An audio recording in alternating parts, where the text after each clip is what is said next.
예, 방금 소개받은 국민대 법대인 황승 교수입니다.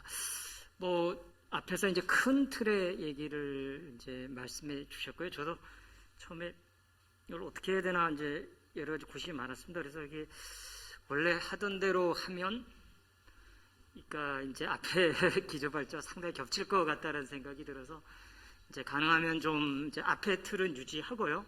이제 우리가 지식 강국으로 가는 지식재산 전략에 대해서 이제 기본적으로 있는 상태에서 이제 제 발제가 어떻게 이제 뒤에 연결되어지면서 붙여진다 이렇게 생각하시면 될 것 같고, 가능하면 이제 콘텐츠와 이제 문화광국 부분에 있어서의 이제 저작권의 역할 문제에 대해서 제가 좀 중시로 말씀드리고자 합니다.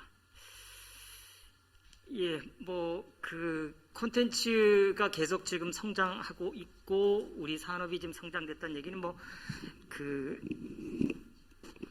따로 자세한 말씀을 안 드려도 여기 계신 분들이 다 잘 아시리라고 생각되어집니다.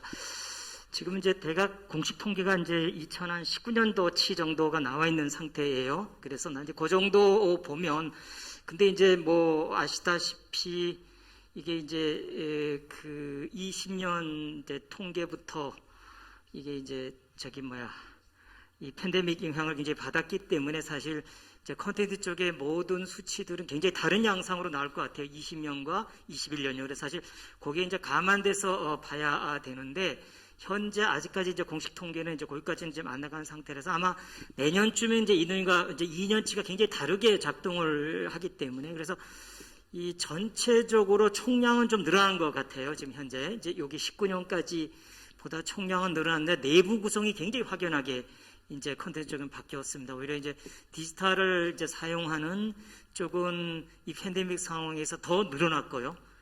이제 온라인 컨텐츠나 이런 부분들은 더 늘어나는데, 아시다시피 공연과 같은 이제 오프라인에서 뭘 해야 되는 것들은 연극도 그렇고 굉장히 이제 축소되는, 그래서 굉장히 그 내부 구성에 확연한 이제 변화를 가져옵니다. 그럼에도 불구하고 저쪽의 예측은 아마 2021년까지도 이제 성장세는 계속 유지를 할 거다라고 지금 보고 있어요. 마찬가지입니다. 그래서 이제 세계 속에서 우리 콘텐츠, 한국 콘텐츠, K 콘텐츠 위상 이제 그렇게 이제 얘기할 수 있는데요. 세계 콘텐츠 시장은 계속 여기다 커지고 있습니다. 아시다시피 콘텐츠 시장이라는 게 제일 큰 양대 강국이 이제 미국하고 중국입니다. 이제 워낙 시장이 크니까 이제 거기서 콘텐츠를 만들고 이제 유통시키고 이제 하는 것들이 이제 가장 크고요. 근데 아시다시피 전 세계에서 우리 특화도 사실 마찬가지입니다. 이게 지식재산이라는 건 굉장히 국력과 굉장히 강한 이제 연관을 맺고 있고요. 특히 이 콘텐츠는 또 일반적인 국력에다가 이제 문화의 힘까지 같이 이제 곁들여져야 되기 때문에 오히려 지식재산이 분포하는 것보다 훨씬 더 좁은 영역에서 나타납니다. 나라 수가 행세하는 나라 수가 더 적다는 의미죠. 그래서 거기에 이제 한국이 들어가냐 안 들어가냐라는데 한 10여 년 전서부터 해가지고 우리가 한 7위권 정도 이제 올라가 있어요. 그러니까 그냥 얘기하면 보통 이렇게 얘기할 수 있습니다. 스페인하고 이탈리아 제낀 정도예요. 우리가 컨텐츠 시장에서 보면 우리 바로 위에 뭐가 있냐면 프랑스 있어요. 이제 우리 지금 현재 컨텐츠 시장에서의 목표는 이제 프랑스 넘어서는 겁니다. 프랑스가 바로 위에 있고요. 우리가 정말 이제 잘하면 이제 우리 세대의 프랑스하고 독일 정도 제끼는 거 보면 남북 통일 정도의 또 엄청난 일이라고 생각이 듭니다. 왜냐하면 우리 어렸을 때 봤듯이 프랑스는 정말 문화 강국이었고 저 멀리 있었거든요. 정말 프랑스 문화를 즐기는 것 자체는 엄청난 지식인의 하나의 뭐라도 되는 것처럼 보이는데, 이제 프랑스 텅비까지 우리가 이제 와 있다라는 지점들이죠. 이제 그런 지점들에서 한국이 이제 계속 성장해 가고 있다라는 점들은, 그리고 굉장히 이제 중요한 것들은 뭐냐면 자체 시장이 한국은 굉장히 적어요. 인구가 5천만 밖에 안 되고 이러니까 이만큼의 성장들이 거의 대부분 수출을 통해서 이루어졌다라는 거죠. 물론 국내도 많이 합니다. 그러니까 비근한 예로 한국의 지금 현재 인구가 5천만인데 한국의 지금은 팬데믹 상황이라서 그렇게 얘기할 수는 없지만 대개 영화 관람객이요. 이전에는 2억 명이었습니다. 이게 뭐 어마어마하죠. 이게 뭐냐면 우리 할아버지하고 우리 어머니도 영화를 안 보시니까 그런 분들 빼면 대략 평균 4편에서 5편씩 본다는 얘기죠. 이게 굉장히 콘텐츠 소비를 많이 하는 민족이고요. 또 그에 덧붙여서 굉장히 콘텐츠를 잘 생산하고 있는 나라이기도 합니다. 뭐 이 표도 이제 제가 뭐 찾을 수 있는 것 중에서 제일 괜찮은 표를 찾았는데 여전히 낡은 표입니다. 이것도 이제 전망이 19년도 통계를 기초로 해가지고 이제 대략 우리가 이제 한 앞으로 10년간 이제 7위, 6위를 계속 다투면서 갈 거다라고 예측한 표예요. 요거보다 아직은 더 업데이트된 표는 없습니다. 그래서 일단은 요거만 소개했는데 사실 이 표 내용이 중요하지 않고요. 아까 말씀드린 대로 이 팬데믹 상황이라는 게 완전히 이 콘텐츠 시장에서 또 질서를 달리 지금 강한 충격을 줬고요. 이 데이터는 그게 반영되어 있지 않습니다. 그게 이제 반영된 표가 이제 아마 내년쯤 다시 나올 건데 이제 나오기 시작하면 우리나라는 어떻게 됐든 이 팬데믹 시기에서 콘텐츠가 더 성장한 나라로 분류될 건 분명합니다. 그래서 여기는 10년 내에 이 프랑스 밑바닥까지 갈 수 있을까라고 했는데 아마 프랑스를 넘어서는 이제 통계 예측치도 이제 가능할지도 모릅니다. 그래서 이런 정도 우리의 이제 전망에 관해서 말씀드렸고요. 그래서 이게 준비하면서 그게 제일 이제 어렵더라고요. 이게 이 콘텐츠는 현재 팬데믹 상황에서 정말 유동성이 훨씬 커져서 이제 단정해서 예측하기는 어렵다. 다만 더 나아질 건 분명하다. 이제 이런 이제 부분들이 이제 결론적으로 좀 말씀드릴 수 있습니다.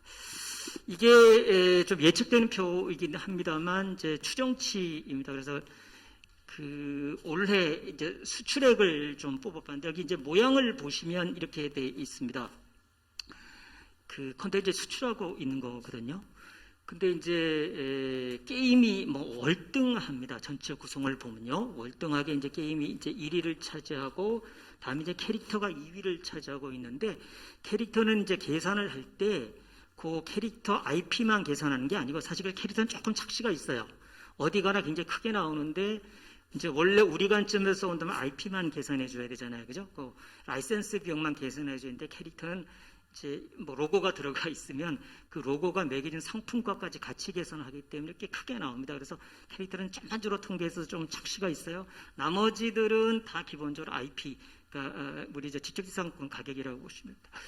뭐 저 표에서 제가 말씀드리고자 하는 것은 콘텐츠 수출이라는 거면 사실 게임이 굉장히 주도하고 있고 굉장히 월등하게 앞서가고 있고, 그럼 게임은 어떻게 수출되는 거지? 라는 말씀을 좀 드리려고 합니다. 게임이 어떻게 수출되고 있냐 하면 뭐 우리 중국을 예로 들어본다면요, 초창기에는요, 물론 이제 기본적으로 콘텐츠 산업은 다 뭐라 그럴까, 기본적으로는 다 이제 저작권에 기반한 산업이다. 일단 내 IP를 가지고 이제 나가는 건데 초창기에는 우리가 직접 사업을 좀 많이 해봤어요. 직접 사업을요. 이제 중국에서도 법인을 내고 직접 서비스를 해보고 또 우리 유명한 게임 회사들 뒤에 차이나 붙는 현지 호인들 만들어보고 다 해봤는데 결과적으로 다 실패를 했어요. 왜 실패를 했냐면 중국의 자체 게임사들이 성장하더라는 얘기죠. 자, 그러면 중국의 자체 게임사가 성장하면 한국의 게임사는 이제 우리가 현지 법인 간 거는 다 실패했다고 보시면 되거든요. 그럼 결과적으로 어떻게 됩니까? 우리가 게임을 잃어야 되잖아요. 그렇지 않아요. 오히려 게임의 수출력은 늘어나는 현상을 가져옵니다. 그러니까 우리는 순수하게 IP 수익만 얻게 되죠. 이게 이제 전형적으로 보면 이제 미국 사람들이 한국이나 이런 이제 3세계에서 올린 그런 모델들이 이제 나온 거죠. 그러니까 순수한 결국은 이제 중국에서 우리가 게임을 판다라고 하는 것은 우리가 가서 현지 비즈니스를 하는 게 아니라 현지에 잘할 수 있는 합작 비즈니스 파트너와 잘 이제 결합을 해서 우리의 IP를 잘 관리하도록 한다. 그러니까 한국의 게임이 인기가 있다 보니까 기본적으로 이런 계약을 맺을 수 있는 거죠. 판매액의 몇 퍼센트 이렇게 맺을 수 있으니까 지금 특정한 총 쏘는 이제 슈팅 게임, FPS라고 얘기하는 그런 유의 게임 중에 종류들은 IP만 1년에 1조 이상이 들어가요. 한 게임이. 그냥 캐시로 일주가 그냥 들어옵니다. 그 회사는 한국의 회사의 직원 수가 지금 연간 매출이 1조가 되는데 직원 수가 그렇게 크진 않아요. 전형적인 IP 기업이 돼버려요. 직원 수가 몇백 명 선호도 가능합니다. 왜? 실제로 그 게임은 우리 한국에서 그렇게 많이 서비스를 안 하거든요. 그렇게 된다는 거죠. 그래서 이제 어떤 K 콘텐츠를 우리가 수출하고 K 콘텐츠를 현지에서 늘리고 하는 것은 결과적으로는 저작권을 어떻게 관리하고 확대해 갈 거냐는 얘기죠. 근데 이렇게 되면요, 왜 근데 중국에서 그렇게 커지냐 하면 결과적으로 이렇게 되는 것 같아요. 초창기에는 중국 자체의 저작권의 보호 수준이 워낙 낮았습니다. 그러니까 뭐 우리가 저작권을 통해서 보호받는 다 위반하고 있어요. 그러니까 뭐 그런 거 자체를 할 수가 없었으니까 어떻게 됐든 우리가 현지 법인을 만들어서 직접 서비스를 해보는데 그것도 이제 현지화가 잘 안 돼요. 왜냐하면 중국은 완전한 형태 외국 기업을 아직도 허가하고 있지 않습니다. 그러니까 이제 외국 기업은 어떠한 경우라도 49%밖에 못 들어오거든요, 지분이. 이제 이런 어떤 법적 규제 때문에 결국 현지 법인이라는 것 자체는 이제 엄밀하게 존재할 수 없는 거죠, 그죠? 우리가 저도 50% 이상을 갖는 법인이 존재하지 않으니까요. 자, 이렇게 되다 보니까 그 계속적으로 실패되는데 문제는 중국에서 저작권의 보호 수준이 높아지더라는 얘기죠. 왜? 자기 자체적인 필요에 따라서요. 거기도 이제 게임사들이 나오고 자기들이 서비스를 하다 보니까 자기들도 보호를 해야 되거든요. 자기도 라이센스 피를 받아야 되고요. 우리나라 게임에요. 1위부터 10위를 이렇게 이제 매기면요. 한 1위부터 5위까지는 이제 한국 게임인데요. 한 6위부터 10위까지는 중국 게임이에요. 중국 게임도 꽤 많이 한국에 서비스 되고 또 한국 사람들 많이 좋아합니다. 그리고 한국에서 되게 성공한 게임들이 중국에서 대박 터뜨린 경우가 많아요. 물론 한국에서 잘 됐다고 그래서 중국에서 또 잘 되는 경우도 꼭 그렇지는 않습니다. 만 굉장히 중요한 테스트 베드고 한국의 그 게이머들이 굉장히 독특한 양상들을 보여요. 그래서 여기서 좀 그러니까 이제 좀 작은 게임사들을 이제 중국의 회사들이 많이 인수를 해가요. 그래서 자기들이 이제 그 인력을 가지고 게임을 만들고 다시 중국으로 가져가고 뭐 이렇게 하죠.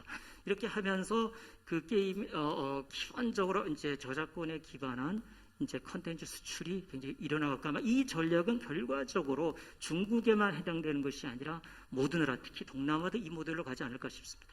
결국 동남아 자체의 이제 지적재산 저작권의 바탕과 기반이 올라오면 우리의 수출액은 많이 늘어나게 돼요. 그래서 결과적으로 그게 안 돼 있으면 우리가 직접 가서 사업해야 됩니다. 근데 직접 우리 컨텐츠 사업은 직접 가서 사업하는 게 그렇게 적정한 모델 같지는 않아 보여요. 가서 어차피 현지 맥락을 써야 된다. 영화도 마찬가지입니다. 우리가 이제 폭스나 이런 회사들이 뭐 우리나라에 와서 직접 지금 영화를 몇 편 만들기도 하는데 결국 자기들이 스태프들이 와서 만들지 못하거든요. 자본만 되는 거죠. 그래서 아마 그런 형태가 또 될 수도 있을 것이고요. 그래서 결과적으로는 우리가 이제 게임, 캐릭터, 음악 이렇게 해서 이제 콘텐츠 산업 수출이 계속 늙어가고 있고 이 부분 앞으로도 점점 더 커져나갈 거라고 예상됩니다. 이 부분의 가장 기반이 이제 저작권의 바탕이 되어 있다는 말씀을 드리고자 하고요. 뭐 그 한류 화제 중심은 요즘은 BTS죠, 그죠?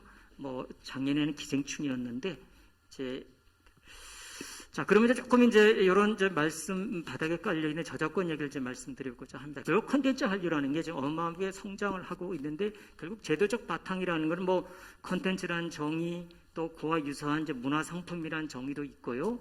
그 다음에 이제 문화 콘텐츠 이제 이렇게 세 가지 용어가 좀 혼재돼서 쓰이고 있습니다. 그런데 이걸 이제 저작권법에서는 저작물이라는 용어로 포착을 해요. 그래서 인간의 사상 또는 감정을 표현한 창작물입니다. 그러니까 창작물이면 돼요. 창작물이면 다 이제 컨텐츠에 해당된다라고 봅니다. 그러니까 현실적으로는 컨텐츠에 대한 이제 법적인 정의가 뭐 부호, 문자, 도용, 자료, 정보 해가지고 이제 가치 평가를 하지 않는 게 되는데. 궁극적으로는 아마 실제 시장이 유통되려면 이제 두 가지 맥락이 있어야 된다. 그냥 부호의 덩어리 갖고는 유통이 안 될 것이고요. 누가 돈 주고 분다는 얘기죠, 그죠?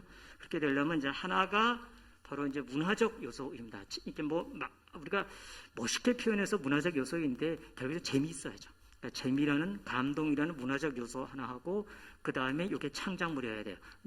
이제까지와 다른 독창성이 있습니다. 이 두 가지 요소가 들어가면 그때부터 이제 저작물이 되기 시작한다고 보시면 됩니다. 이 창의성, 그러니까 콘텐츠의 성장의 가장 기본적인 동력은 인간의 이제 창의성을 발전시키는 건데요. 이 재미와 감동을 이제 만드는 인간의 창의성을 이 사회에서 어떻게 끌어낼 것이냐, 이거 잘하는 사회가 결국 선진국이 되는 겁니다. 앞에서 이제 굉장히 중요한 전략들을 얘기하셨고요. 이거를 가장 독특하게 잘했던 나라, 이거를 헌법의 차원까지 끌어냈던 제 첫 번째 나라가 사실은 미국입니다. 미국은 필그림 파더들이 세웠다고 얘기하는데 그 필그림 파더의 그 메이플라워에 탔던 사람들의 반은 저작권 침해받은 사람들이었어요. 특허 침해받은 사람들. 그러니까 종교적 탄압을 받는다는 것만 이제 강조됐지 당시에 이제 영국엔 저작권료를 받지 못했고 또 특허도 그런 식의 제도가 없었고 이런 거에 대한 그러니까 사실 이 저작권이나 이 지적재산이라는 건 기본적으로 성장했던 시민기급의 요구 중에 하나였었죠. 근데 이 부분이 그러니까 독특해요. 그래서 200년 전의 헌법에 이제 특허제도라는 게 들어가는 독특한 게 나타나요. 특허제도가 전 세계 헌법에 다 퍼지는 데까지 200년이 걸려요. 20세기나 와서 이게 가능해지거든요. 그러니까 미국의 건국 정신에 해당됩니다. 사실은 이 지적재산의 보호라는 게요. 그 맥락에서 시작된, 그러니까 미국이 이제 그 200년 이후에 전 세계를 지배하는 나라가 돼요. 지식강국이 되면서. 저는 이 맥락이라고 봅니다. 저는 이제 두 가지 이 전통적인 인센티브 전략이 있다고 봐요. 하나는 명예를 주는 거고 재산권을 주는 거죠. 이제 돈을 벌게 해주는 거죠. 이게 결과적으로 미국의 전략은 뭐였냐면 이 특허권을 준다, 저작권을 해준다라는 건 재산권을 준다는 그때의 사람들이 생각하지 못한 맥락을 처음으로 해놨어요. 그전에 명예만 주면 된다고 생각했었죠. 쉽게 해서 돈 벌게 해준 거죠. 아주 중요한 맥락입니다. 그러니까 그 이전엔 귀족들이 하던 거였었죠. 그렇죠? 이런 아름다운 것들은요, 명예를 받아야 되니까. 그런데 성장하는 시민계급이 우리는 명예 갖고는 안 돼라고 하니까 이제 재산권을 부여해주고 이게 특허와 저작권입니다. 이게 이제 기본적으로 그 콘텐츠 산업 진흥 전략의 가장 이제 기본적인 축이 되어집니다. 그래서 결국 이제 저작권이라는 것은 그 콘텐츠 산업을 성장시키는 가장 중요한 이제 기반이자 동력이 된다고 말씀드릴 수 있어요. 우리나라도 이제 헌법 얘기를 좀 하려고 합니다. 이게 미국 헌법만 그런 게 아니라 사실 우리 헌법 얘기를 더 많이 했으면 좋겠어요. 왜? 우리 헌법도 매우 독특한 규정을 가지고 있습니다. 뭐 문화국가 원리라는 거는 이제 많이 알려져 있는 얘기인데요. 우리나라 헌법 현재 22조 2항에는 저작자 예술가에 걸리는 법률로서 보호한다고 되어 있습니다. 이 조항은 전 세계에 우리나라밖에 없습니다. 미국 헌법은 저작과 발명가 두 계층만 언급을 해요. 저작자, 발명가 이제. 그런데 옛날에 바이마르 헌법이라고 이제 독일 헌법이 1930년대에 나오면서 이 사람들이 예술가를 하나 탁 집어넣었어요. 그래서 이제 그 저작자, 발명가, 예술가. 우리 재헌헌법이 48년 요걸 받아들였어요. 그래서 우리나라 재헌헌법에는 저작자, 발명가, 그 예술가에 걸리는 법률로서 보호한다라는 독특한 규정이 나가요. 왜 이게 독특하냐면 이게 기본권 조항에 있어요. 기본권은 원래 모든 국민은 이래서 특정 직업을 보호해주면 안 돼요. 원래 기본권이라는 건 국민의 권리라는 건 항상 시작이 모든 국민은 신체의 자유를 갖는다. 모든 국민은 거주의 자유 이렇게 돼야 되거든요. 그런데 유일하게 딱 요 세 종류의 직업에 대해서 언급해요. 저작자, 발명가, 예술가. 48년에 80년에 헌법이 바뀌면서 과학기술자가 들어가요. 그래서 네 계층이 이 기본권에 언급이 되어 있다는 사실은 굉장히 놀라운 저는 거라고 생각이 들어요. 이게 전 세계에 없어요. 그러다 보니까 우리 헌법 교과서에 설명이 없습니다. 아무도. 그런데 아마 여기 계신 모임분들이 아마 그 맥락을 좀 이해하셨으면 좋겠습니다. 왜 우리 헌법에 네 계층을 얘기하고 있는가? 헌법이 얘기하는 국가 전략이라는 얘기죠.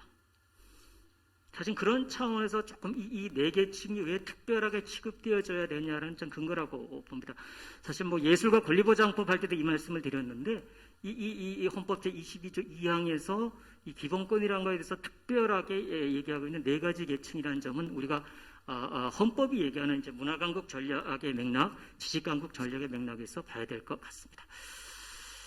예, 뭐 저작권 발전이 지금 뭐 굉장히 잘 이루어지고 있다는 점은 뭐 밑에 그 수출 지금 되고 있는 것들 이미 흑자를 넘었은 지가 오래됐습니다. 사실 우리도 이제는 저작권을 더 많이 수출한 나라가 돼 있다라는 점이죠, 그죠? 그런 부분이 굉장히 이제 세계적 수준에 올라와 있다라는 점이요. 이런 지점들은 굉장히 우리가 강조될 필요가 있고요. 이제 저작권 전략이라는 게 굉장히 이제 정책이라는 게 독특합니다. 문제는요. 앞에서 이제 발명가나 과학기술자와 이제 동일하게 이렇게 나열되어 있지만 좀 다른 지점들은 뭐냐면 이제 그 특허라는 제도는 가장 기본적으로 등록을 해서 등록정부 우리 소유권처럼 운영을 해요.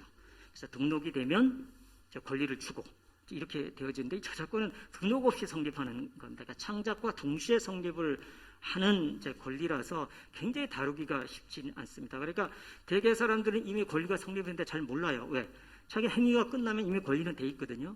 우리 장부에 없더라도. 그래서 장부 없이 성립하는 권리라는 지점에서 특히 창작 자체를 진흥하는 기반과 상당히 유기적인 이제 관련이 맺고 있다는 얘기죠. 그래서 이런 저작권 정책이라는 것들이 창작 기반 정책과 상당히 맞물려 들어가야 될 필요가 있다는 점이 제기될 수 있습니다.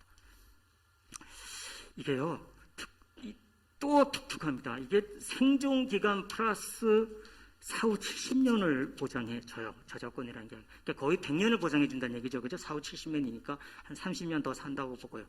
그러니까 어떠한 권리를 100년을 보장해준다는 게 정말 쉽지 않습니다. 왜? 소유권도 100년 가기가 쉽지 않거든요. 장부에 있다고 하더라도. 이건 장부에도 없는 권리를 100년을 보장해줘요. 그러니까 이건 권리에 있어서의 독특한 라이프 사이클이라는 게 생겨나봐요. 그렇게 돼서 굉장히 그 저작권의 장기 존속 특성 때문에 독특한 가시차들이 나오는데 이게 이제 시간 간격을 가지고 있는 이제 윈도우 이펙트라고 그래요. 그러니까 그래서 콘텐츠는 항상 시간 주기로 흥행을 또 시킵니다.